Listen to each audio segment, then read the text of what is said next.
ہنالک دعا زکریا ربہ قال رب ہب لی من لدنک ذریۃ طیبۃ انک سمیع الدعاء. میرے رب مجھے بھی بچہ دے دے. اگر میری بچی مریم کو بغیر موسم کے پھل دے سکتا ہے تو میری بھی جوانی کا موسم گزر چکا ہے, بچہ دے دے. فنادته الملائکۃ وهو قائم یصلی فی المحراب. دے دیا گیا, دے دیا گیا.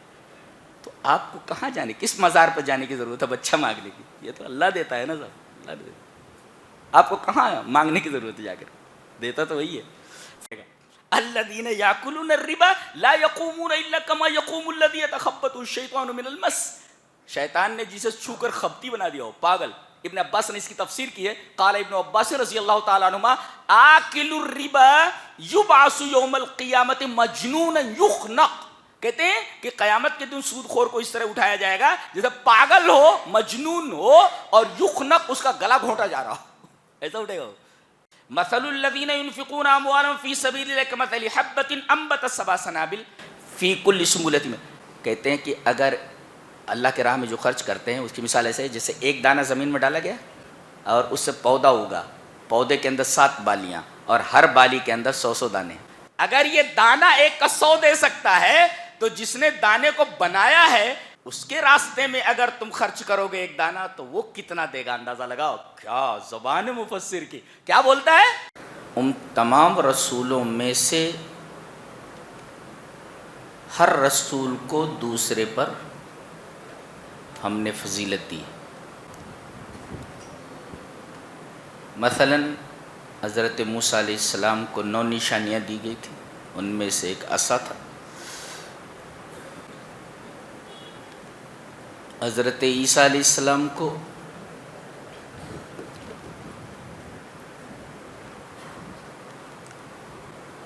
یہ معجزہ دیا گیا تھا کہ وہ اللہ کے حکم سے مردوں کو زندہ کر دیتے تھے.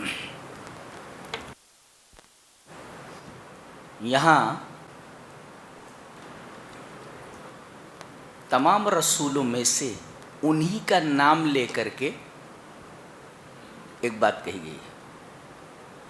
حوالہ تو دیا گیا تمام رسولوں کا, لیکن نام صرف عیسیٰ علیہ السلام کا صراحتاً ذکر کیا گیا. دیکھیے یہ قرآن حکیم, اسے سائنس تھوڑی کہہ سکتے, سائنس اس کے سامنے بونی ہے, بچہ بھی نہیں اس کے سامنے. جی یہ قرآن حکیم کا انداز, اس کا اسلوب, اس کی سٹائل ہے. تلک الرسل فضلنا بعضهم علی بعض منہم من کلم اللہ. موسیٰ ہیں کہ انہوں نے اللہ سے بات کی دنیا میں کوہ طور پر. ورفع بعضهم درجات, اور اس کے بعد وآتینا عیسیٰ ابن مریم البینات, ہم نے عیسیٰ ابن مریم کو واضح نشانیاں دیں. ایک وَأَيَّدْنَاهُ بِرُوحِ الْقُدُسِ, روح القدس سے مراد جبرائیل. یہاں عیسیٰ کے نام کے ساتھ ان کی ماں کا نام جڑا ہوا ہے. عیسیٰ ابن مریم اشارہ اس بات کی طرف ہے جو کسی سے پیدا ہوا ہو وہ معبود نہیں ہو سکتا, ضابطہ ہے. چونکہ ان کی والدہ مریم ہے اور انہی سے وہ پیدا ہوئے, لہذا کوئی اگر انسان سے پیدا ہوا ہو لا یکون الہا, وہ معبود نہیں ہو سکتا, یہ ضابطہ ہے. لہذا نصارہ کا رد کیا گیا کہ جو یہ کہتے ہیں کہ حضرت عیسیٰ علیہ السلام الہ ہیں یا سن آف گاڈ ہیں. دوسرے وَأَيَّدْنَاهُ بِرُوحِ الْقُدُسِ, ہم نے جبرائیل کے ذریعے ان کا سپورٹ کیا. تائید میں سپورٹ کرنا, تو سپورٹ مدد کیا. اور جو کسی کی مدد کا محتاج ہو لا یکون الہا, وہ معبود نہیں ہو سکتا.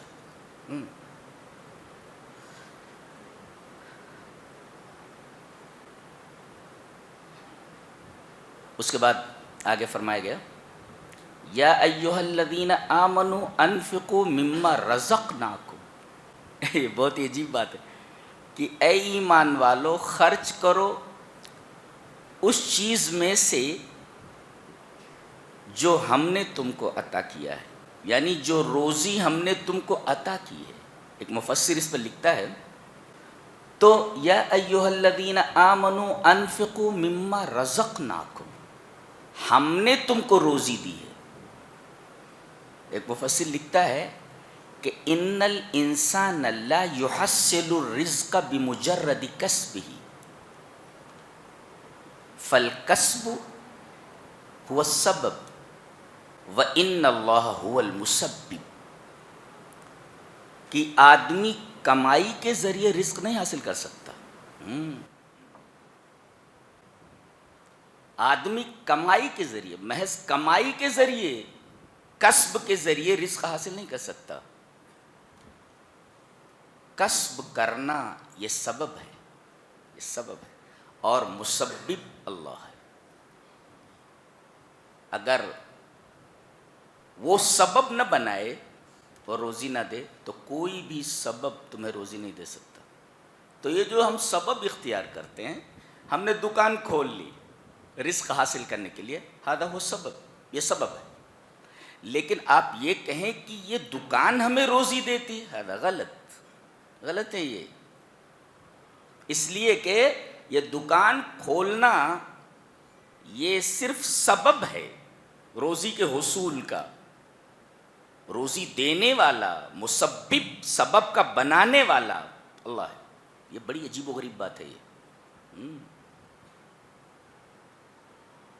لہذا جب سب کچھ دیا ہوا اسی کا ہے تو اس پر غرور کیا، اس پر ناز کیا، اس پر فخر کیا. عجیب بات.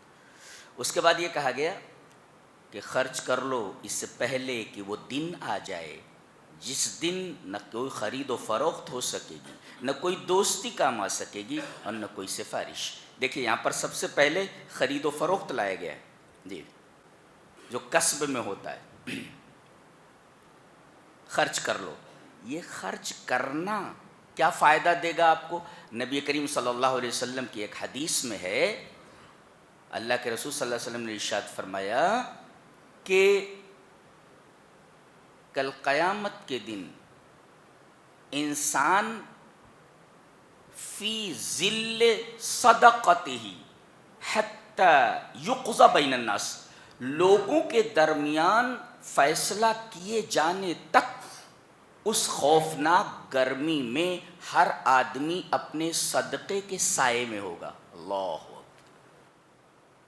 جی یہ خرچ کرنے کا فائدہ ہے. اگر آپ نے خرچ کیا ہے تو یہ آپ کا صدقہ سایہ بن جائے گا، اور جب تک رب تعالیٰ فیصلہ نہیں فرما دیں گے تب تک صدقہ سایہ بن کر آپ کے سروں کے اوپر موجود رہے گا، سایہ فگن رہے گا. فائدہ دیکھ رہے ہیں آپ؟ یہ فائدہ ہے. تو پہلی چیز تو یہ معلوم ہوئی کہ جو کچھ دیا ہوا وہ رب کا دیا ہوا ہے. تمہاری دکان روزی نہیں دیتی ہے. دکان یہ سبب ہے، مسبب اللہ ہے. ایک چیز ذہن میں رکھو. اور دوسرے، خرچ کر لو ابھی ابھی، اس سے پہلے کہ وہ دن آ جائے جہاں خرید و فروخت نہیں ہوگی.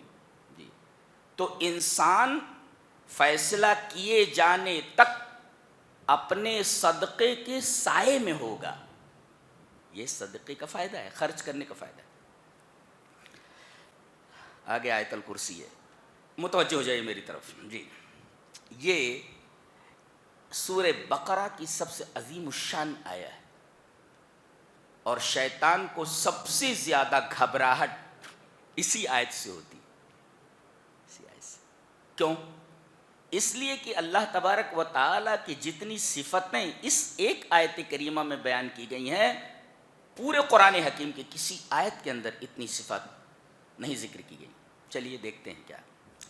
پہلے ایک دعویٰ کیا گیا، 10 جملے ہیں sir. There are 10 sentences in this آیا. کیا پہلا سنٹینس جو وہ دعویٰ ہے، بقیہ 9 sentences اس کی دلیل ہے. دعویٰ کیا ہے؟ اللہ لا الہ الا ہو، اللہ کے علاوہ کوئی معبود نہیں. یہ ہوا نفی. اس بات کیا؟ اللہ ہی معبود ہے. گویا کہ اس جملے میں نفی اور اس بات دونوں ہے. نہیں سمجھ میں آیا؟ اللہ لا الہ الا ہو، اللہ کے علاوہ کوئی معبود نہیں، یعنی اللہ کے علاوہ ساری چیزوں کے معبود ہونے کی نفی کر دی گئی، اور ساتھ ساتھ میں اس بات ہوا کہ اللہ ہی معبود ہے۔ جب اللہ کے علاوہ کوئی معبود نہیں ہے تو ہے کیسے ہوا؟ اللہ ہی معبود ہے، گویا کہ نفی اور اثبات دونوں ہے، ایس یا نو دو ہے۔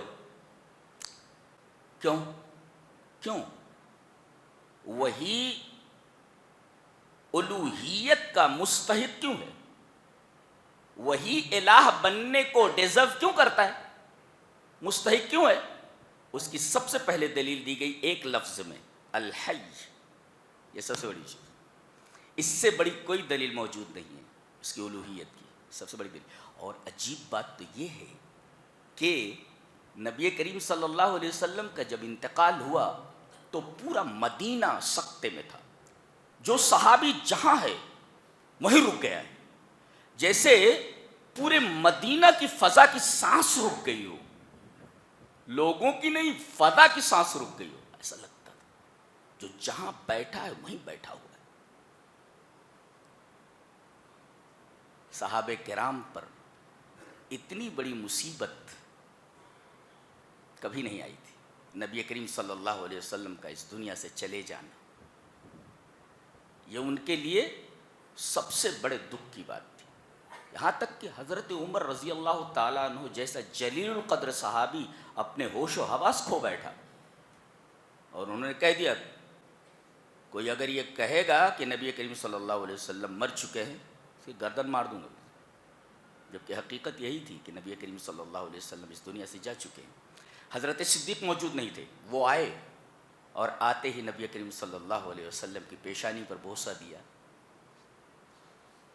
اور اس کے بعد دیکھا کہ حضرت عمر کیا تقریر کر رہے ہیں، کہا کہ اجلس یا عمر، عمر بیٹھ جاؤ، فابا ان یجلس، انہوں نے کہا نہیں بیٹھتا، فابا ان یجلس، انہوں نے کہا نہیں بیٹھتا میں۔ اب دیکھا کہ یہ بیٹھ نہیں رہے، 3 مرتبہ کہنے کے بعد بھی، تو انہوں نے اپنی تقریر شروع کر دی۔ تقریر دیکھو، لوگوں سے حضرت عمر کیا کہہ رہے ہیں کہ نبی کریم صلی اللہ علیہ وسلم کو موت نہیں آئی۔ حضرت صدیق نے تقریر یہیں سے شروع کی، ایھا الناس من کان منکم یعبد محمدا فإن محمدا قد مات۔ سنو اے لوگو، تم میں سے جو محمد کی عبادت کرتا تھا صلی اللہ علیہ وسلم، سمجھ لو کہ محمد صلی اللہ علیہ وسلم مر چکے ہیں، he has died، مر چکے ہیں۔ وَمَنْ كَانَ مِنْكُمْ يَعْبُدُ اللَّهَ فَإِنَّ اللَّهَ حَيٌّ لَا يَمُوتُ، یہ حدیث کے الفاظ ہیں۔ اور جو تم میں سے اللہ کی عبادت کرتا تھا، جان لے کہ اللہ حی ہے، زندہ ہے، لا یموت، اسے موت نہیں آتی۔ اللہ، گویا کہ الوہیت کی سب سے بڑی دلیل زندہ ہونا ہے، اور خالی زندہ نہیں کہا گیا ہے،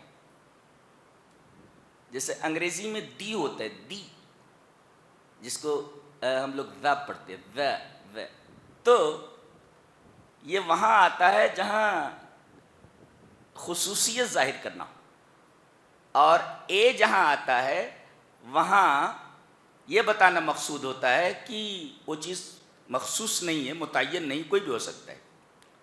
I have seen a boy، میں نے ایک لڑکے کو دیکھا ہے، دیکھو لڑکا کوئی بھی ہو سکتا ہے، لیکن میں کہوں I have seen the boy who was running on the road، دیکھیں the boy کون؟ وہ مخصوص ہے جو روڈ کے اوپر دوڑ رہا تھا، یعنی اب تمام لڑکے مراد نہیں ہیں، وہ ایک لڑکا مراد ہے۔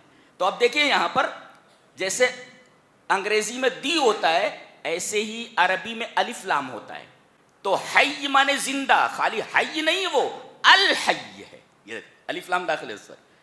الف لام داخل ہونے کا مطلب یہ ہے کہ لم تسبق بعدم، لم یتقدمها العدم، اس کے پہلے نتھنگنس نہیں ہے۔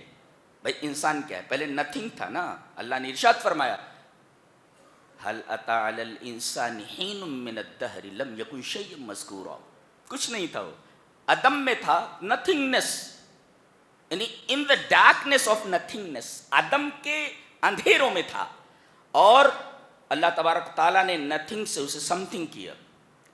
لیکن اللہ ایسا نہیں ہے کہ اس کے پہلے عدم ہو، نتھنگنس ہو، بالکل نہیں۔ الحی ہمیشہ سے زندہ ہے، ہمیشہ سے زندہ ہے وہ، الحی ہے۔ اچھا، اور اس نقطے کو حضرت صدیق اکبر نے جس طرح سمجھا ہے، کمال ہے۔ اللہ تبارک و تعالیٰ نے صحابہ کرام کو اور بطور خاص حضرت صدیق اکبر کو کیا علم عطا فرمایا تھا۔ یہ دلیل دے رہے ہیں، تم یہ سمجھ رہے ہو کہ نبی کریم صلی اللہ علیہ وسلم موت سے ہمکنار نہیں ہوئے؟ جان لو تم میں سے جو محمد کی عبادت کرتا تھا، محمد صلی اللہ علیہ وسلم موت سے ہمکنار ہو چکے، اور تم میں سے جو اللہ کی عبادت کرتا تھا، جان لے فَإِنَّ اللَّهَ حَيٌّ لَا يَمُوتُ، وہی دلیل دی گئی۔ اللہ لا الہ الا ہو، اللہ ہی معبود ہے، کیوں؟ الحی، اس لیے کہ وہ زندہ ہے۔ رد ہو گیا جو لوگ زندگی پا کر موت سے ہمکنار ہو جائیں، قبروں میں چلے جائیں، چھپ جائیں، وہ معبود نہیں ہو سکتے۔ جی، قبر پرستی کی رد یہاں موجود، قبر پرستی کا رد موجود ہے الحی۔ اچھا، سوال یہ پیدا ہوا کہ یہ زندہ ہے، کبھی مر جائے گا؟ تو القیوم سے اس کا جواب دیا گیا، لا لا، یہ کبھی مرے گا نہیں۔ قائم، قیوم، قیوم مبالغہ کا صیغہ ہے، یہ خود قائم ہے، کبھی اس کو موت نہیں آئے گی۔ لا یموت، گویا کہ القیوم کی تشریح اگر کی جائے تو قرآن حکیم کی زبان میں لا یموت ہے، اسے موت نہیں آئے گی۔ الحی، سوال پیدا ہوا یہ زندہ ہے، کبھی اسے موت آئے گی؟ جواب دیا گیا قیوم، یہ قائم ہے، اے لا یموت، اسے موت نہیں آتی۔ یہ دلیل، گویا کہ القیوم کی تفسیر قرآن حکیم کی زبان میں لا یموت ہے، زندہ ہے، کیا اسے موت آئے گی؟ لا لا لا یموت، مرے گا نہیں، اسے موت نہیں آتی۔ اچھا، اس کے بعد دونوں کی دلیل دی گئی، الحی کی اور القیوم کی۔ دیکھو کیا بات کہی جا رہی، کیا کتاب ہے۔ لا تاخذہ سنۃ ولا نوم، نہ اسے اونگ آتی ہے اور نہ اسے نیند آتی ہے۔ پہلے سنا لایا گیا، یہ غفلت کی ابتدا ہے، اور سو جانا یہ غفلت کی انتہا ہے۔ اللہ تبارک و تعالیٰ کہ غفلت کی ابتدا اور انتہا دونوں سے پاک ہے، اسے اونگ بھی نہیں آتی جو غفلت کی ابتدا ہے۔ پہلے آدمی اونگتا ہے ایسے، پھر سو جاتا ہے، تو اللہ تبارک و تعالیٰ کو اونگ نہیں آتی، یہ غفلت کی ابتدا ہے، اور نیند نہیں آتی جو غفلت کی انتہا ہے۔ اللہ تبارک و تعالیٰ غفلت کی ابتدا سے بھی پاک ہے اور غفلت کی انتہا سے بھی پاک ہے۔ کیوں؟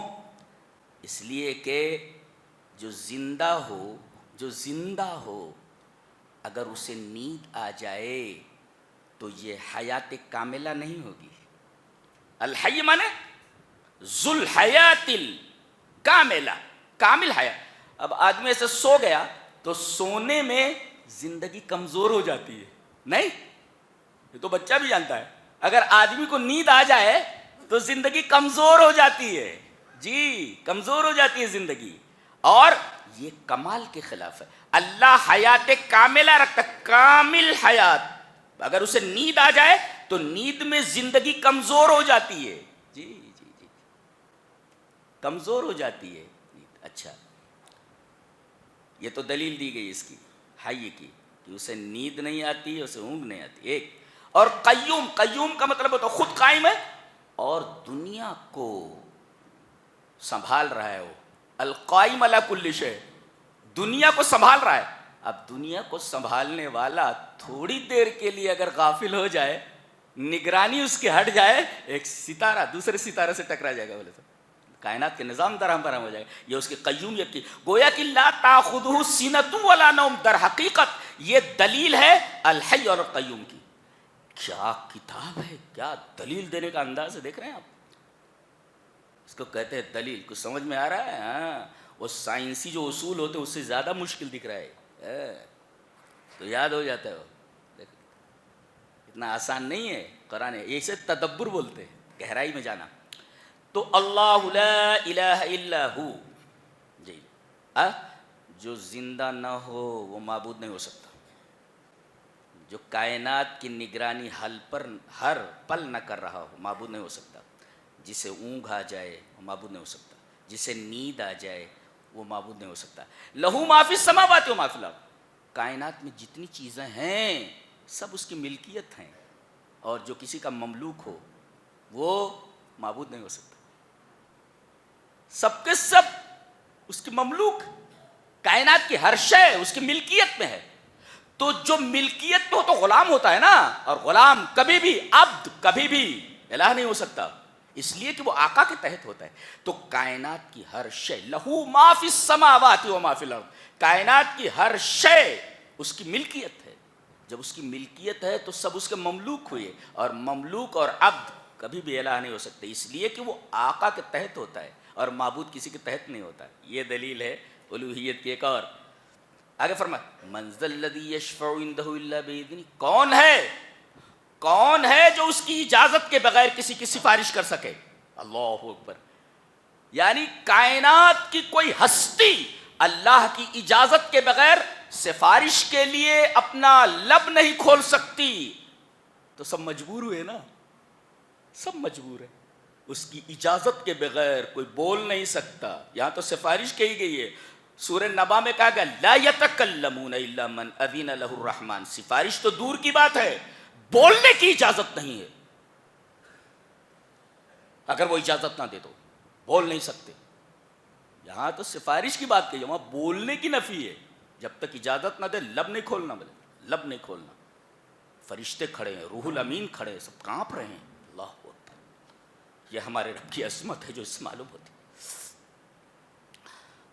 تو جو اللہ کی اجازت کا محتاج ہو بولنے کے لیے، وہ کہاں معبود ہو سکتا ہے؟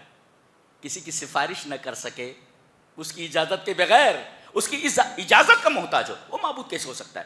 تو جو حی نہ ہو معبود نہیں ہو سکتا، جو القیوم نہ ہو معبود نہیں ہو سکتا، جسے اونگ آ جائے وہ معبود نہیں ہو سکتا، جسے نیند آ جائے اسے وہ معبود نہیں ہو سکتا، اور جو کسی کی ملکیت میں ہو وہ معبود نہیں ہو سکتا، اور جو کسی کی سفارش کرنے کے لیے کسی کا محتاج ہو تو معبود نہیں ہو سکتا. یعلم ما بین ایدیہم وما خلفہم. غور سے دیکھو، اللہ جانتا ہے جو کچھ ان کے آگے ہے، جو کچھ ان کے پیچھے. اللہ کو انسان کا ماضی بھی معلوم ہے، پاسٹ کیا ہے تیرا،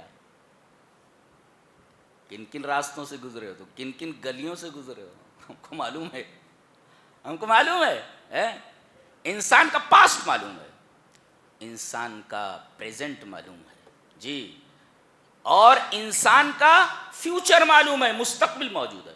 ماضی، حال، مستقبل سب کا علم اسے ہے. اور جو چیز ہونے والی ہے اس کا بھی علم رکھتا ہے، اور جو چیز نہیں ہوئی اگر ہوتی تو کیسی ہوتی اس کا بھی اسے علم ہے. جو چیز نہیں ہوئی اگر ہوتی تو کیسی ہوتی اس کا بھی علم اسے ہے. اللہ، یہ علم، اس کا علم کامل.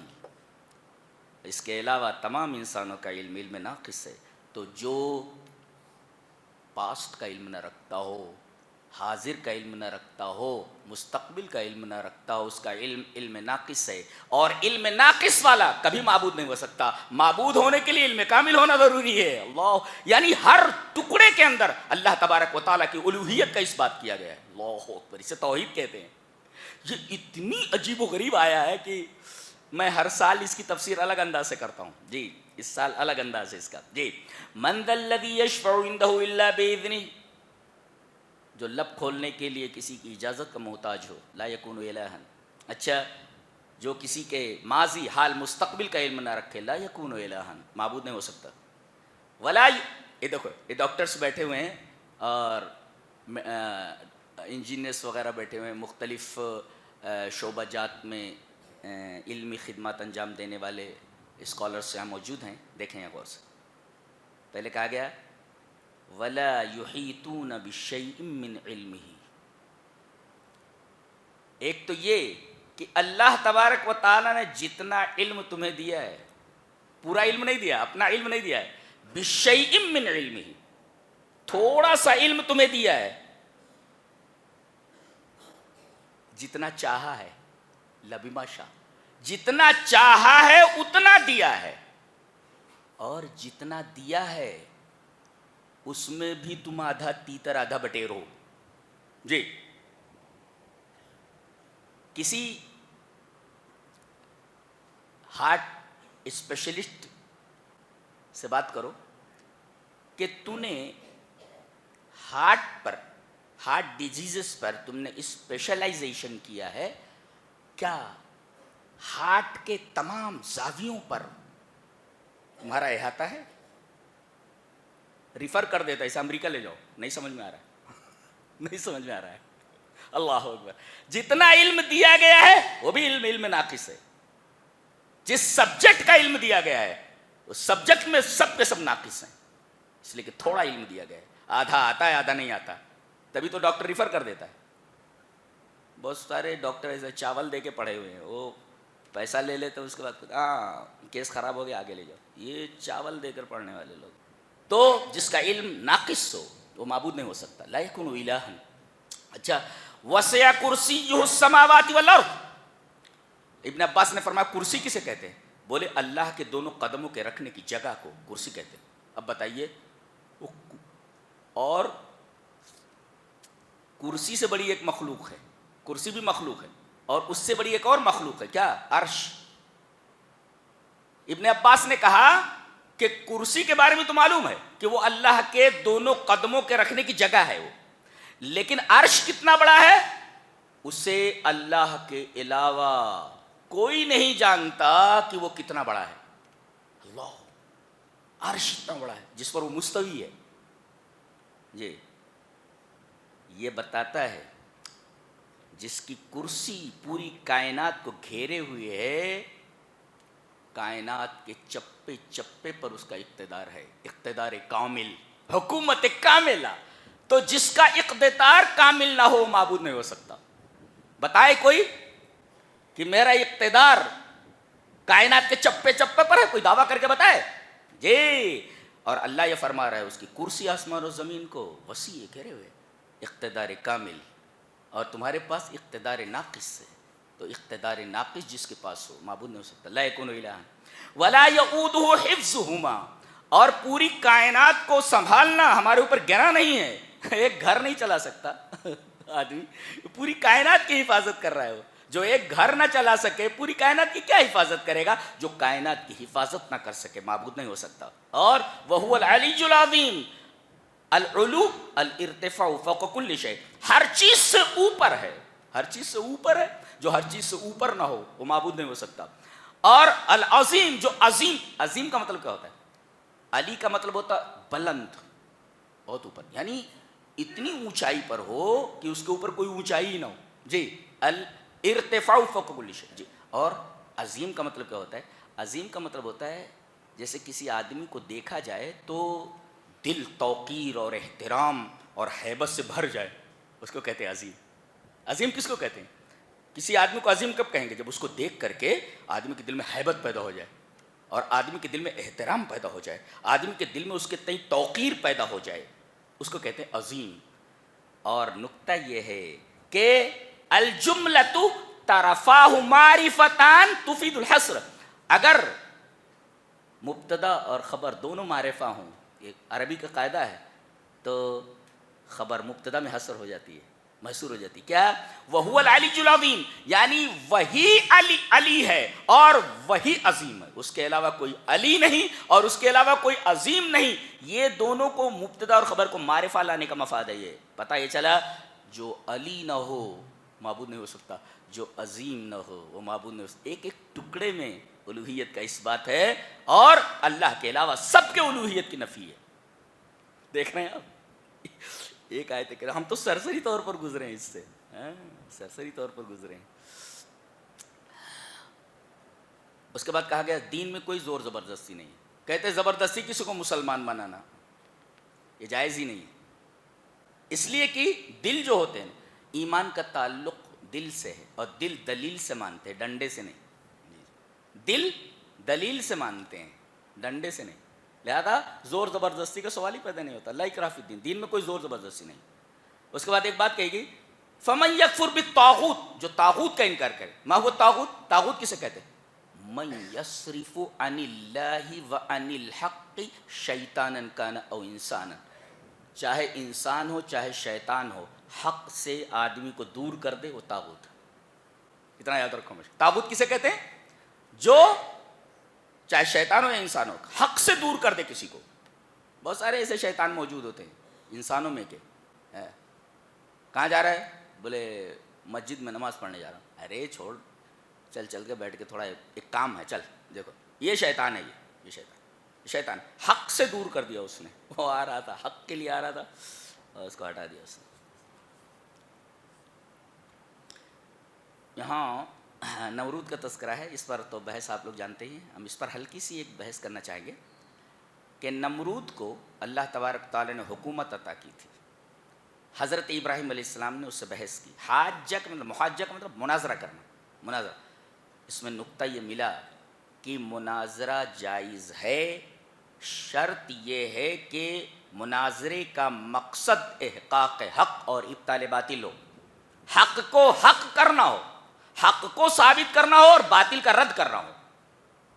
صرف ایک دوسرے کے اوپر فوقیت جتانے کے لیے اگر مناظرہ ہے تو اس طریقے کا مناظرہ جائز نہیں. اگر حق کی تلاش کے لیے مناظرہ ہو رہا ہے یہ مناظرہ جائز ہے. اچھا، ایک تو یہ بات ہوئی، اس لیے کہ حاجہ کا لفظ ہے اور اس پر تنقید نہیں کی گئی، اس کا مطلب جائز ہے مناظرہ کرنا. کہتے ہیں اس نے دعویٰ کیا تھا کہ یہ معبود ہے اور یہ رب کا انکار کرتا تھا. کیوں؟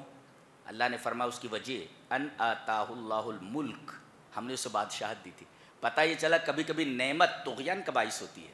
جی، اسے حکومت عطا کی گئی، اس نے اللہ کا انکار کر دیا. بہت سارے لوگ ایسے ہیں کہ انہیں اللہ تبارک تعالیٰ نے نعمتیں عطا کیں اور وہ سرکشی میں مبتلا ہو گئے. اللہ اکبر. تو کبھی کبھی نعمتیں سرکشی کا باعث ہوتی ہیں، سبب للطغیان، سرکشی کا باعث بن جاتی ہیں. بڑی خطرناک بات ہے. اب آگے سانس روک کر سنیں آگے بس. او کالذی مر علی قریۃ وہی خاویۃ علی عروشہا. ایک صاحب ہیں، کوئی کہتے ہیں کہ حزقیل علیہ السلام ہیں، کوئی کہتے ہیں کوئی اور نبی تھے، نام نہیں بتایا گیا. بہرحال وہ ایک بستی سے گزرے، قریہ میں اس بستی چھاؤن، وہاں سے گزرے، دیکھا کہ پوری بستی اپنے ٹٹیوں کے اوپر ڈھئی ہوئی ہے، گری ہوئی. ٹوٹے ہوئے گھر موجود ہیں، مکینوں کا پتہ نہیں، ویرانی ہے چاروں طرف، دور دور تک کہیں کوئی آبادی نہیں ہے. اچھا، کھڑے ہو گئے. قال انا یحیی ہذہ اللہ بعد موتہا. ان بستی والوں کے مرنے کے بعد انہیں کون زندہ کرے گا، کیسے زندہ کرے گا؟ یہ دیکھو یہ سوال ہے. اللہ تعالیٰ نے کہا اچھا یہ معاملہ ہم تمہیں کے اوپر ڈالتے، تمہیں کو موت دے دیتے ہیں. یہ تجربہ تم کرنا چاہ رہے ہو نا، تو یہ تجربہ تمہیں ہم دکھا دیتے. اللہ کو تجربے کی ضرورت نہیں، انہیں کو. فاماتہ اللہ 100 عام، 100 سال کے لیے مار دیا ان کو. 100 سال مرے پڑے رہے. اچھا، ان کے ساتھ اور کیا ہے؟ ان کے ساتھ ان کا گدھا ہے. جی، حمار، حمار مینس ڈونکی، حمار مینس ڈونکی، گدھا. یہ گدھا بھی ہے ان کی. 100 سال میں وہ گدھا جو ہے سڑ گل کر کے تقریباً مٹی ہو چکا تھا. اللہ تبارک تعالیٰ نے اس سے نشان باقی رکھا علامت کے لیے، ورنہ 100 سال وہ مٹی بھی نہیں بچتی تھی. تو گدھا مرا پڑا ہے، سڑ گیا پورا. اچھا، فانظر الی طعامک و شرابک، کھانا ہے اور پانی ہے، ٹفن ہے وہ بھی وہاں ہے. گدھا مرا پڑا ہے، وہ سڑ گل کر کے مٹی تک ہو گیا ہے، اور کھانا ٹفن میں رکھا ہوا ہے، اور یہ سڑے گلے نہیں، صرف مر گئے ہیں. اب ان کو اٹھایا گیا 100 سال کے بعد، پوچھا گیا کم لبست، کتنی دیر تک ٹھہرے رہے؟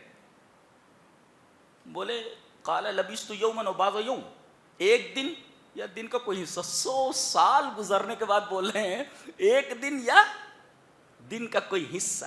اللہ نے فرمایا بل لبست 100 عام، 100 سال تک پڑے رہے ہو تم یہاں.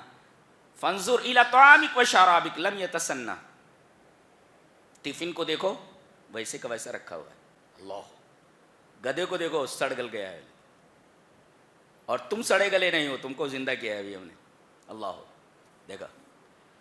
ایک سائنسداں گزرا ہے البرٹ آئنسٹائن، اس کا ایک نظریہ ہے تھیوری آف ریلیٹیوٹی، نظریہ اضافیت.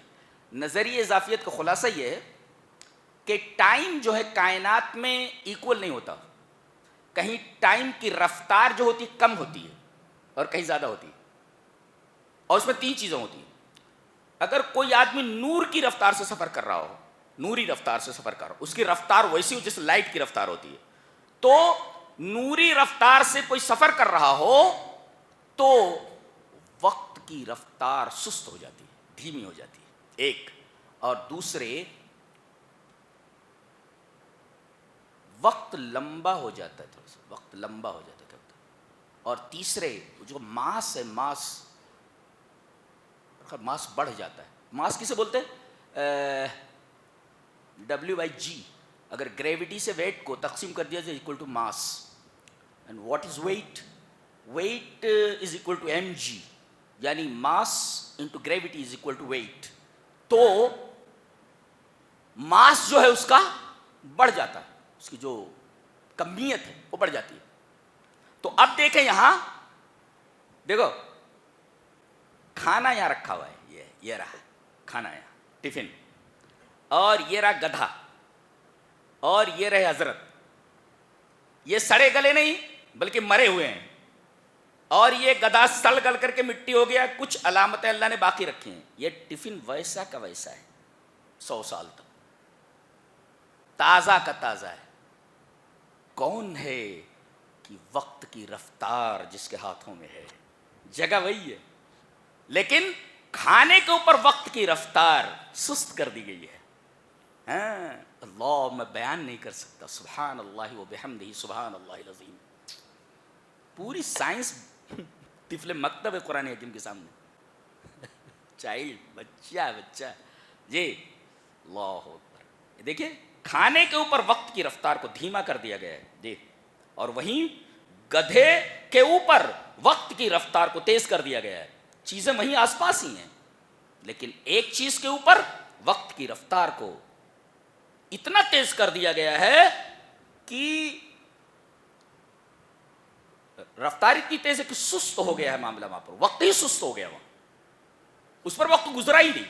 اب جو وقت گزرا ہی نہیں تو کھانا تو ویسے کا ویسا رہے گا نا، اور جس کے اوپر وقت گزرا ہے وہ تو سڑ گل گیا ہے. وہ تو تھیوری آف ریلیٹیوٹی کی طرف اشارہ ہے. حالانکہ قرآن حکیم کسی سائنس وائنس کا محتاج نہیں، اس کا اپنا بولنے کا انداز ہے، اپنا بیان کرنے کا انداز ہے. سائنس کا محتاج نہیں ہو. کوئی اس کی فزکس اس کی تائید کرے، سائنس اس کی تائید کرے، وہ کسی کی تائید کا محتاج نہیں ہے.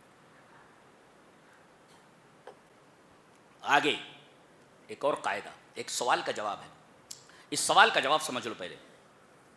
پہلا سوال تو یہ آتا ہے کہ اگر آدمی کو کسی جانور نے کھا لیا،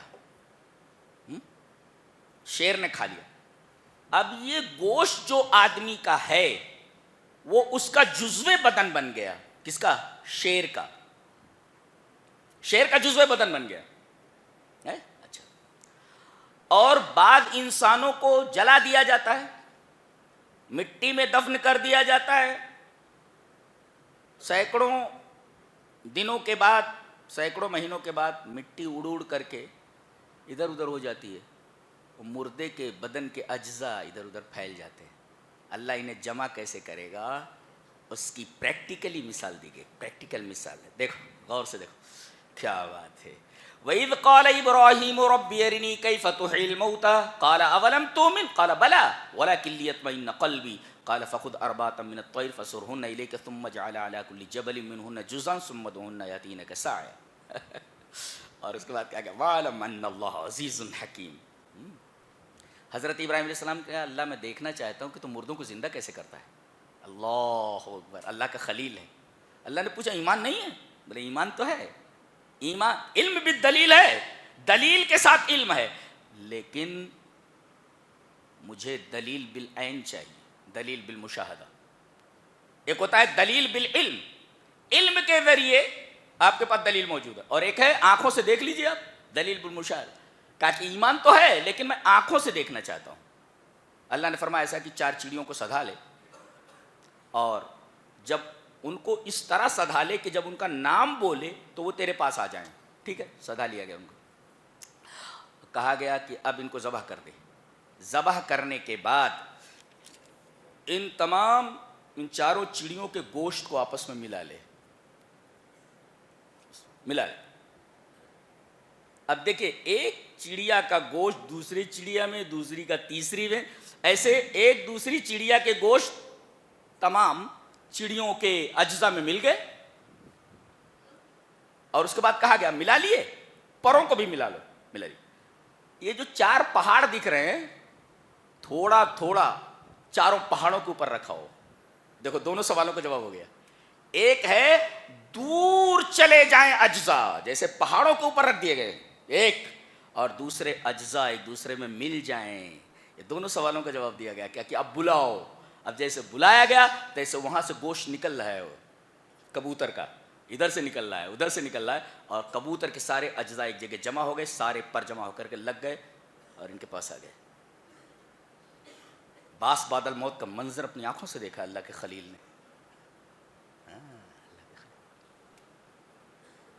تو اجزاء کتنی بھی دور چلے جائیں، پہاڑوں کے اوپر رکھ دیا گیا نا، تو اجزاء کتنی دور بہہ کر چلے جائیں، ہماری نگاہوں کے سامنے ہیں وہ سارے اجزاء، ہم سب کو جمع کر سکتے ہیں، اور اس کا مشاہدہ ہم نے اپنے خلیل کو کرایا ہے۔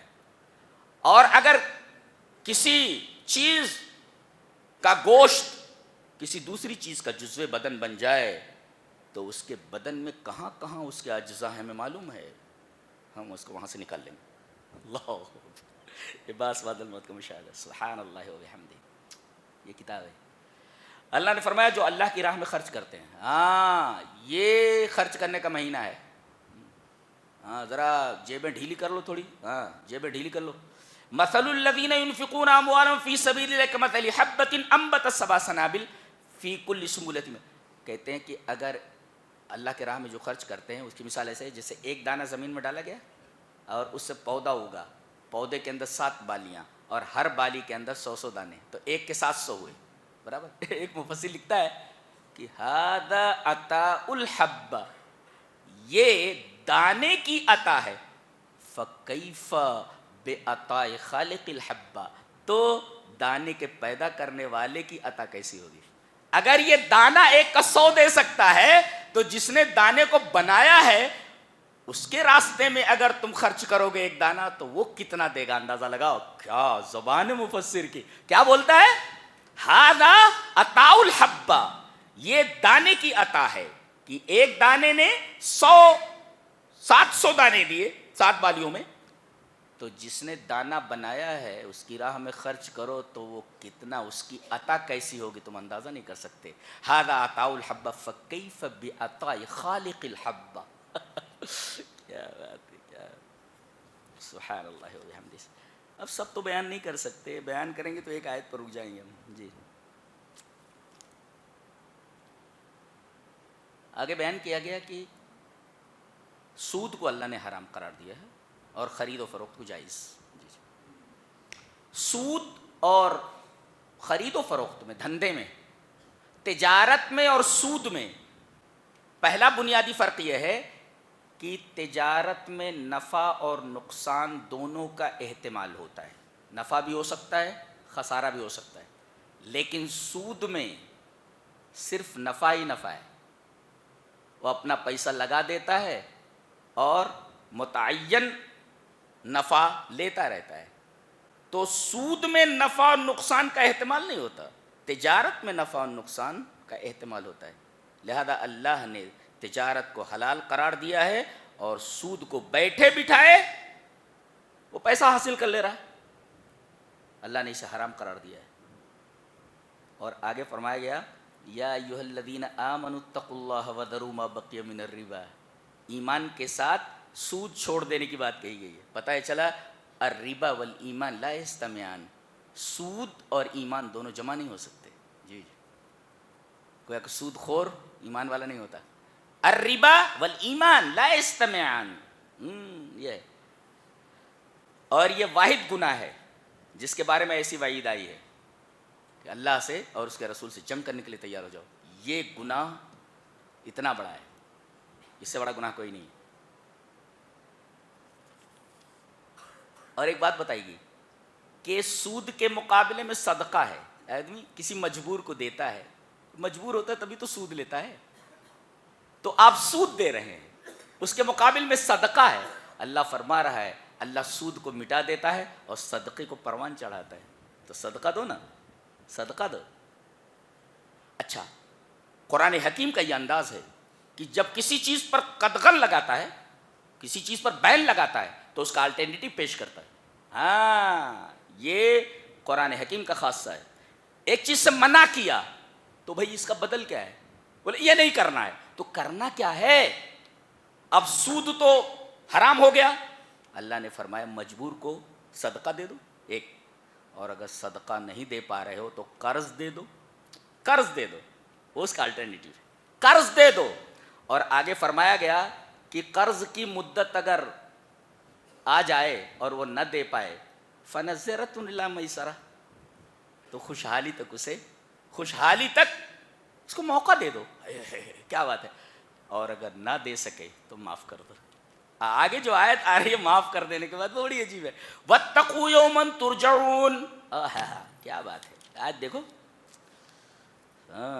واتقوا یوما ترجعون فیہ الی اللہ, اس دن کو یاد کرو جس دن تمہیں اللہ کی طرف لوٹایا جائے گا. ثم توفی کل نفس بما کسبت وہم لا یظلمون, تمہیں پورا پورا بدلہ دے دیا جائے گا. اب جو دل والے ہیں وہ تو کہیں گے جان دے, تجھے ہم نے دے دیا, معاف کر دیا, اس لیے کہ ہم اس کا بدلہ اللہ سے چاہتے ہیں. یہ کیا کتاب ہے, دل کو جھنجھوڑ دینے والی کتاب ہے. پیار آ جاتا ہے اس کتاب پر اور اس کے متکلم کے اوپر. اس کا متکلم کیسا ہے,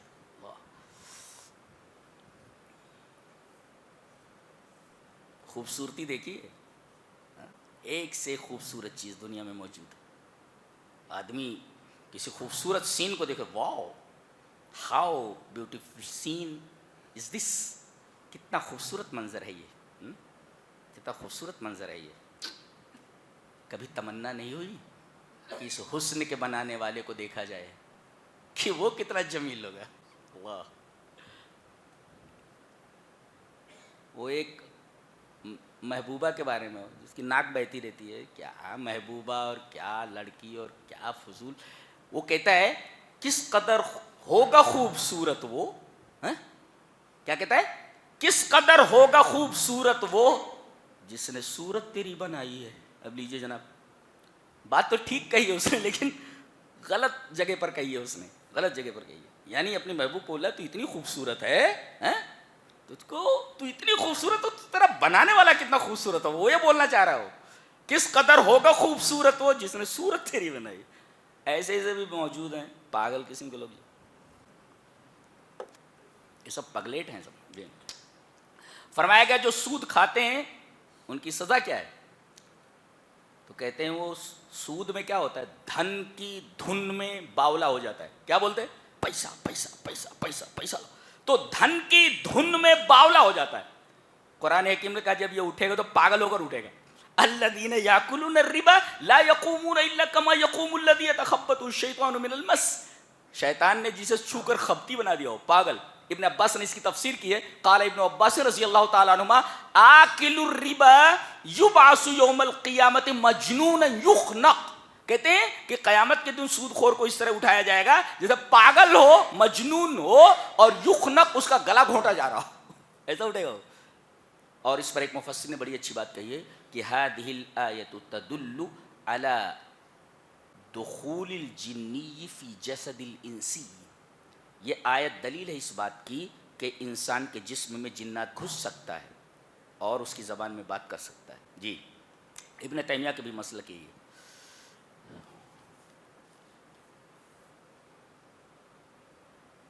اللہ کیا کیا چیزیں کیا بیان کیا جائے. آخر میں دیکھو ایک دعا ہے, واعف عنا, اللہ ہمیں معاف کر دے, واغفر لنا, ہمارے گناہوں کو چھپا دے, وارحمنا, اور ہمارے اوپر رحم فرما. کیا مطلب ہوا تینوں کا, اے اللہ تیرے حقوق میں جو میں نے کوتاہی کی ہے, تیرے حقوق معاف کر دے, واغفر لنا, تیرے بندوں کے حقوق میں جو کوتاہی کی ہے اسے چھپا دے, وارحمنا, اور ہمیں توفیق دے کہ آگے نہ تیرے حقوق میں ہم کوتاہی کریں نہ تیرے بندوں کے حقوق میں کوتاہی.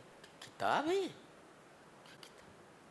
دیکھ رہے ہیں آپ جی, یہ کتاب ہے, کتاب ہے یہ. اس کے بعد سورہ آل عمران ہے. اللہ فرما رہا ہے ان اللہ لا یخفی علیہ شیء فی الارض ولا فی السماء, آسمان میں اور زمین میں کوئی چیز اس کے اوپر مخفی نہیں ہے. ہاں ہاں کیا بات ہے. تو زمین اور آسمان میں کوئی چیز اس کے اوپر مخفی نہیں ہے. آسمان میں اور زمین میں اندر اندر. اور تم تو انت فوق الارض و تحت السماء، تم تو زمین کے اوپر ہو اور آسمان کے نیچے ہو. جب وہ آسمان کے اندر کی چیزیں ایسے ہی دیکھتا ہے جیسے سامنے کوئی چیز ہو، اور زمین کے اندر کی چیزوں کو دیکھتا ہو، تو تمہارے اوپر اس کی نظر کیسی ہوگی؟ تو زمین کے اوپر ہو آسمان کے نیچے ہو. کیا استدلال ہے. سبحان اللہ، سبحان من ھذا کلامہ، پاک ہے وہ جس کا یہ کلام. آگے کہتا ہے هو الذی یصورکم فی الارحام کیف یشاء، وہ جس طرح چاہے ماں کے رحم میں صورت گری کرتا ہے. کالا بنا دیتا ہے، گورا بنا دیتا ہے، اور وہاں سے نکلنے والا سائنٹسٹ بنتا ہے، وہاں سے نکلنے والا عالم بنتا ہے، وہاں سے نکلنے والا ابن تیمیہ جیسا ذہن رکھتا ہے، ڈاکٹر بنتا ہے، انجینئر بنتا ہے. هو الذی یصورکم فی الارحام کیف یشاء. نقطہ دیکھو، تمہاری صورت گری ہم 3 تاریکیوں میں کرتے ہیں. جیسا کہ سورہ زمر میں 3 تاریکیاں، ایک تو رحم کا جو حصہ ہوتا ہے، اون کی جو جھلی ہوتی ہے وہ ہے، اور ایک ہے پلیسنٹا کی جھلی. جی جی، ایک ہے اون، رحم کی جو جھلی ہوتی ہے. ایک پردہ تو یہ ہے، ایک تاریکی ہے، دوسرے پلیسنٹا ہے، اس کے اندر کھیڑی جس کو بولتے ہیں اس کے اندر لپٹا ہوا، اور تیسرا پیٹ ہے، اسٹمک. ان 3 تاریکیوں کے اندر اللہ فرما رہا ہے تمہیں کوئی چیز بنانی ہو، ایک چھوٹی چیز، تو تم اجالوں کے محتاج ہو. اور ہم نے تم جیسی مخلوق بنائی ہے کمال کی، اور وہ بھی اندھیرے میں بنائی ہے. ہم اجالوں کے محتاج نہیں ہیں، ہم اجالوں کے محتاج نہیں. سبحان اللہ و بحمدہ، سبحان اللہ. ایسے معبود پر پیار آتا تو پیار آتا. اور زندگی کا حاصل جانتے ہیں کیا ہے؟ اللہ سے محبت، اس کے علاوہ کچھ نہیں. میں کہتا ہوں اللہ سے محبت کر لو، سارے معاملات تمہارے حل ہو جاتے ہیں، سارے معاملات. پیار کرنے کے قابل صرف وہی ہے وہی ہے خالی. 3 تاریکیوں کے اندر تمہاری تخلیق کرتا ہے، جہاں باپ کا کوئی دخل نہیں، ماں کا کوئی دخل نہیں، کسی ڈاکٹر کا کوئی دخل نہیں. وہاں دہد نطفہ را صورت چوں پری کہ کر دست بر آپ صورت گری. اللہ فرما رہا ہے کہ بہتا ہوا پانی ہو، کوئی پینٹر دنیا کا ذرا بہتے ہوئے پانی کے اوپر پینٹنگ کر کے بتائے. بہتے ہوئے پانی کے اوپر رنگ رکے گا ہی نہیں نا، بہہ جائے گا. ہے اللہ فرما رہا ہے تم ٹھہری ہوئی چیز کے اوپر تصویر بناتے ہو، ہم بہتے ہوئے پانی کے اوپر تصویر بنانے پر قادر ہے. سبحان اللہ و بحمدہ. دہد نطفہ را صورت چوں پری کہ کر دست بر آپ صورت گری. پانی کے اوپر ہم صورت گری کرتے ہیں. دنیا کا کوئی پینٹر، کوئی مصور پانی کے اوپر تصویر نہیں بنا سکتا. بہتے ہوئے پانی کے اوپر، پانی پر رنگ رکے گا ہی نہیں. اللہ فرما رہا ہے ہم پانی کے اوپر تصویر بناتے ہیں. سبحانہ هو الذی یصورکم فی الارحام کیف یشاء. اور رحم میں جس طرح چاہے صورت گری کرتا ہے تمہاری. نقطہ یہ ملا کہ 3 تاریکیوں کے اندر تمہارے احوال سے واقف ہے. وہ باہر نکلو گے تو کیا تمہارے احوال سے واقف نہیں ہوگا؟ وہ اللہ اکبر، 3 تاریکیوں کے اندر دیکھ رہا ہے تمہیں. سبحان اللہ و بحمدہ، سبحان اللہ العظیم.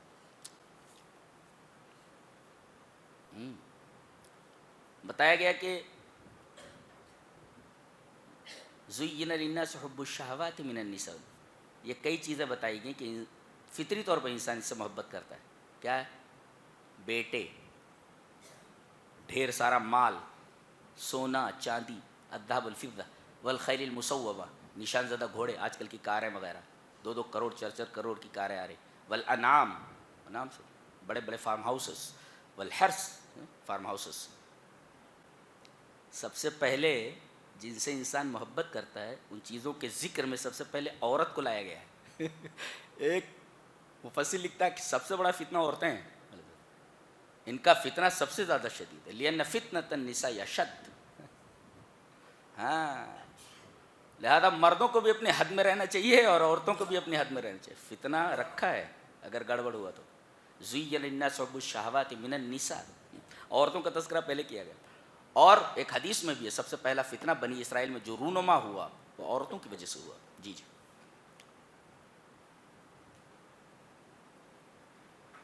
ایک نقطہ دیکھو، اللہ فرما رہا ہے جنت میں آؤ، طرح طرح کی نعمتیں ہیں جس کے نیچے نہریں بہ رہی ہیں، اس میں ہمیشہ ہوگی. اور ایک چیز اور، وَأَزْوَاجٌ مُطَهَّرَةٌ، پاک کی ہوئی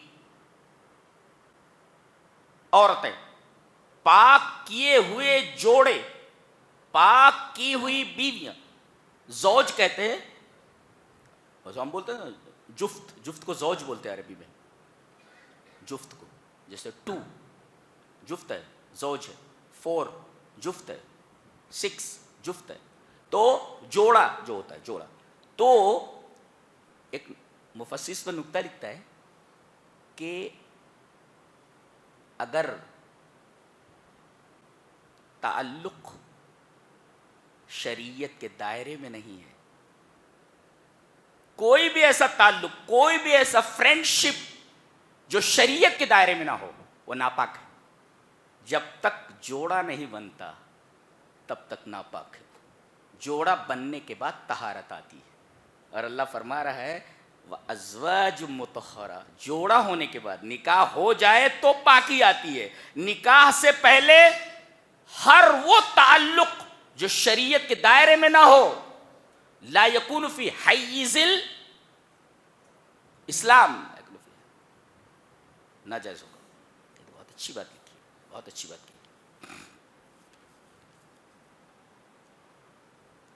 اس کے بعد ایک عجیب بات کہی جا رہی ہے کہ اگر تم اللہ سے محبت کرنا چاہتے ہو تو نبی کی اتباع کرو. کیا پتہ چلا کہ محبت نام ہے افعال کا، صرف اقوال کا نہیں. ہمیں نبی سے محبت ہے، ہمیں نبی سے محبت ہے، ہمیں نبی سے محبت ہے، یہ قول ہے آپ کا. قول سے کام نہیں چلے گا، اتباع کرو. اتباع کا گا قل ان کنتم تحبون اللہ فاتبعونی. تو محبت نام ہے اتباع کا، نہ کہ زبان سے بولنے کا ہمیں نبی سے محبت ہے. تو جتنی آدمی نبی کی اتباع کرتا جائے گا اتنا نبی سے محبت کرنے والا ہوگا، اللہ سے محبت کرنے والا ہوگا. ایک بات یہ. اس کے بعد مریم کی جو والدہ ہیں، ان کے والد کا نام عمران ہے. جی امراۃ و عمران. جی عرصہ بعد اللہ نے انہیں بچے سے نوازا، بڑی دعائیں کی، حمل ٹھہر گیا.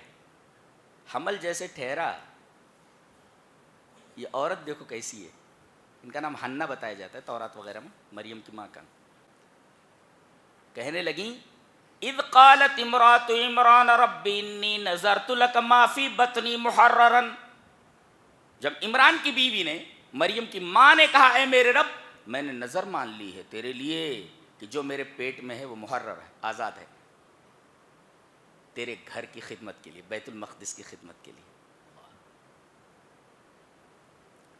ایک مفسر لکھتا ہے کہ پیٹ میں جب بچہ آ جائے تو ماں باپ کو سب سے پہلے یہ تمنا کرنی چاہیے کہ بچہ پیدا ہو تو سب سے پہلے ہم اسے دین سکھائیں گے. آپ پلان کیا بنتا ہے؟ ڈاکٹر بنائیں گے، انجینئر بنائیں گے، بیرسٹر بنائیں گے. یہ دیکھو یہ ہوتا ہے، دین سکھاؤ. دین ہے یہ.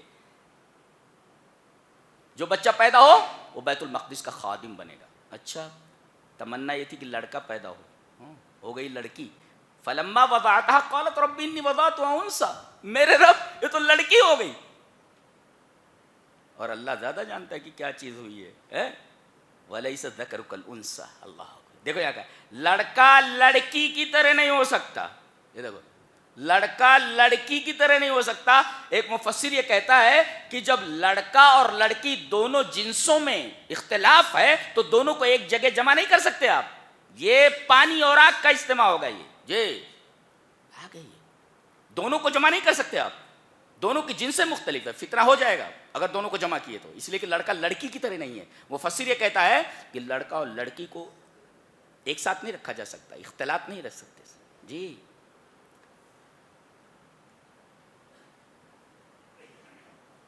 نقطہ دیکھو کتنا عجیب ہے. انہوں نے کیا کہا کہ میرے رب یہ تو لڑکی ہو گئی. اللہ نے فرمایا لڑکا لڑکی کی طرح نہیں ہوتا، یعنی ہمیں لڑکی قبول ہے. لڑکا عورتیں جتنا فخر کریں اس کے اوپر کم ہے. اللہ تبارک تعالیٰ کی سطح کے اوپر عزت بڑھائی اللہ تبارک تعالیٰ نے عورت کی. تمنا یہ تھی ان کی کہ لڑکا ہو، ہو گئی لڑکی، اللہ فرما رہا ہے میں نے لڑکی کو قبول کیا اپنی راہ میں، لڑکے کو نہیں. اس وجہ سے فرمایا لڑکا لڑکی کی طرح نہیں ہے. یہاں فرمایا گیا کہ یہاں لڑکا لڑکی کے برابر نہیں ہے. اللہ اکبر، ہم نے لڑکی کو قبول کیا ہے. عورتیں جتنا فخر کریں کلام الہی پر اتنا کم ہے کہ اللہ تبارک تعالیٰ نے ان کو کتنی بڑی عزت عطا فرمائی ہے. اب یہ مریم پیدا ہو رہی ہیں ان سے، لڑکی ہے مریم. اللہ تبارک تعالیٰ نے ان کی عفت اور پاک دامنی کا جگہ جگہ ذکر فرمایا کہ کیسی لڑکی تھی جی. اور اسی سے عیسیٰ پیدا ہوئے بغیر باپ کے. اچھا، یہ کفالت میں تھی اپنے خالو زکریا کے. وکفلھا زکریا، ان کے اولاد نہیں تھے، بڈھے تھے بہت، اور جوانی کا موسم گزر چکا تھا. اولاد کی تمنا تھی کن کو؟ ان کے خالو کو، حضرت زکریا کو. اور ان کی بیوی عاقرہ تھی، بانجھ تھی. ایک تو بڈھے تھے، جوانی کا موسم گزر چکا تھا، دوسرے بیوی بانجھ ہے. بچہ ہونے کا سوال ہی پیدا نہیں ہوتا. ایک دفعہ مریم کے کمرے میں آئے تو دیکھا کہ بغیر موسم کے پھل رکھے ہوئے ہیں، گرمی کا پھل رکھا ہوا ہے جبکہ وہ جاڑے کا پھل ہے. وہ بولے انا لک ھذا، میری بچی یہ پھل کہاں سے آیا؟ اس میں مفسرین نے نقطہ بیان کیا کہ لڑکی کے ہاتھ میں کوئی ایسی غیر ضروری چیز دیکھیں، قابل اعتراض چیز، پوچھیں کہاں سے ملا تجھ کو؟ آپ نے موبائل نہیں دیا ہے، موبائل کس نے دیا؟ کہیں اس کا کوئی فرینڈ تو نہیں ہے، بوائے فرینڈ تو نہیں ہے اس کا، کدھر سے ملا ہے؟ انہوں نے پوچھا انا لک، یہ تعلیم ہے سب قرآن حکیم کی. انا لک ھذا، میری بچی یہ پھل تو اس موسم کا نہیں ہے، یہ پھل آیا کہاں سے؟ بڑا پیارا جواب دیا انہوں نے. اللہ اکبر. کہنے لگیں ہوا من عند اللہ، اللہ کی طرف سے. اور ان اللہ یرزق من یشاء بغیر حساب، جس طرح. اچھا، بغیر موسم کے پھل. اب ان کا حوصلہ بڑھ گیا. ہنالک دعا زکریا ربہ قال رب ھب لی من لدنک ذریۃ طیبۃ انک سمیع الدعاء. میرے رب مجھے بھی بچہ دے دے. اگر میری بچی مریم کو بغیر موسم کے پھل دے سکتا ہے تو میری بھی جوانی کا موسم گزر چکا ہے، بچہ دے دے. فنادته الملائکۃ وهو قائم یصلی فی المحراب. دے دیا گیا، دے دیا گیا. تو آپ کو کہاں جانے، کس مزار پہ جانے کی ضرورت ہے بچہ مانگنے کی؟ یہ تو اللہ دیتا ہے نا سب، اللہ دیتا. آپ کو کہاں مانگنے کی ضرورت ہے، جا کر دیتا تو وہی ہے. فنادته الملائکۃ وهو قائم یصلی فی المحراب. وہ مسجد میں کھڑے ہوئے تھے، فرشتے نے اجازت دی. لہذا مسجدوں کو لازم پکڑو، تمنائیں پوری ہوتی ہیں وہاں پر. ہاں، کسی نے کہا یا من ضاق علیہ الرزق دونک المحراب، اے وہ شخص جس کے اوپر روزی تنگ ہو گئی ہے مسجد پکڑ لے. بھوکا نہیں رکھے گا اللہ تجھے. بھوکا نہیں رکھتا تجھے، مسجد پکڑ لے. بھوکا نہیں رکھتا تھا. جو اس کا گھر پکڑ، اس کے گھر پہ آ جائے اسے بھوکا رکھے گا اللہ. سوال ہی پیدا نہیں ہوتا، سوال ہی پیدا نہیں ہوتا. تو یا من ضاق علیہ الرزق دونک المحراب، اے وہ شخص جس کے اوپر روزی کم ہو گئی ہو، روزی تنگ ہو گئی ہو، تنگی ترشی سے زندگی بسر ہو رہی، دونک المحراب، مسجد پکڑ لے. اللہ کے در پہ جو آ گیا، اللہ اپنے گھر میں آنے والے کو بھوکا کیسے رکھ سکتا ہے؟ عقل میں آنے والی بات ہے یہ، سوال ہی پیدا نہیں ہوتا. لہٰذا مسجدوں کو لازم پکڑو، تمنائیں پوری کر. اچھا، یہ کہاں بول رہے ہیں؟ تنہائی میں بول رہے ہیں. رب ھب لی من لدنک ذریۃ طیبۃ انک سمیع الدعاء. لہذا کوئی بات اگر بولنی ہو اللہ سے، خاص بات، تو تنہائی میں بولو. اور اس کا سب سے بہترین وقت تہجد ہے. مانگو کیا چاہیے، اللہ فرماتا مانگو کیا چاہیے. بغیر موسم کے پھل دے دیا ہے اسے. آپ کو کیا نہیں دے سکتا؟ ناممکن کو ممکن بنا دیا اسے، امپاسبل کو پاسبل بنا دیا اسے. یہاں عیسیٰ علیہ السلام کا تقابل، موازنہ حضرت آدم سے کیا گیا. کہتے ہو، تم کہتے ہو کہ عیسیٰ علیہ السلام اللہ کے بیٹے ہیں، خدا ہیں. کیوں؟ بولے بغیر باپ کے پیدا ہوئے. دیکھو نقطہ، دیکھو بڑا عجیب سا ہے، بہت عجیب نقطہ ہے.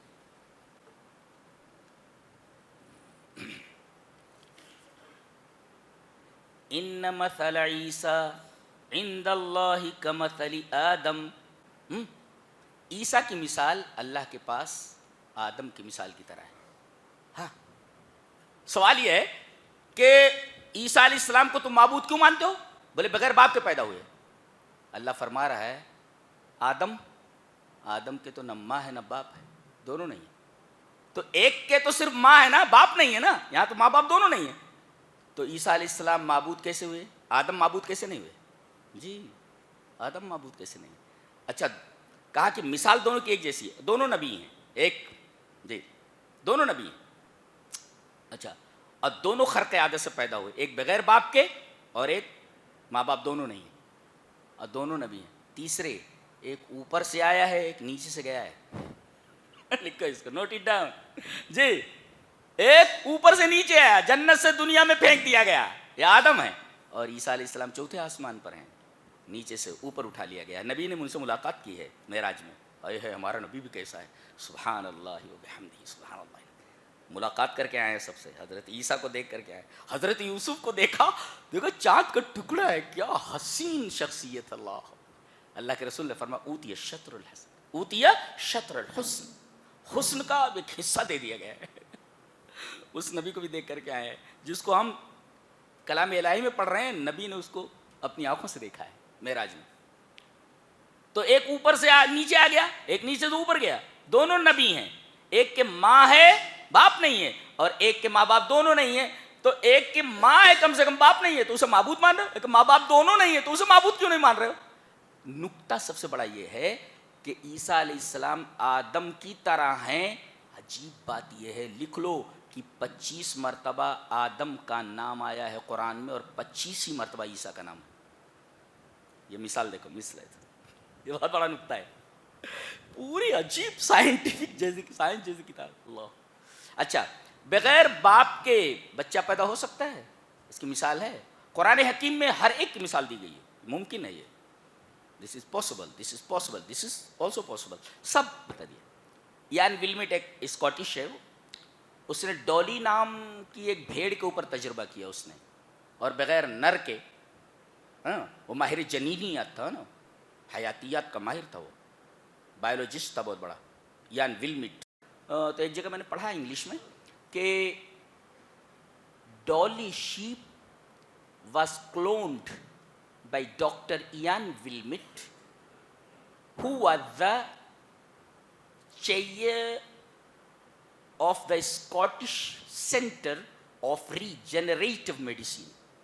یہ تفسیرہ ہے انگلش میں اس کا. یہ مشہور حیاتیات کا ماہر تھا, بایولوجسٹ تھا بہت بڑا. اس نے بغیر نر کے مادہ سے بچہ پیدا کیا. تو قرآن حکیم تائید کا محتاج نہیں ہے, دیکھنا ہو تو دیکھ لو, بالکل صحیح ہے کہ بغیر باپ کے بچہ پیدا ہو سکتا ہے, صرف ماں سے. سبحان اللہ و بحمدہ, سبحان اللہ العظیم. یہ رہا تیسرے پارے کا خلاصہ. اللہ ہمیں نیک عمل اور اچھی سمجھ کی توفیق عطا فرمائے.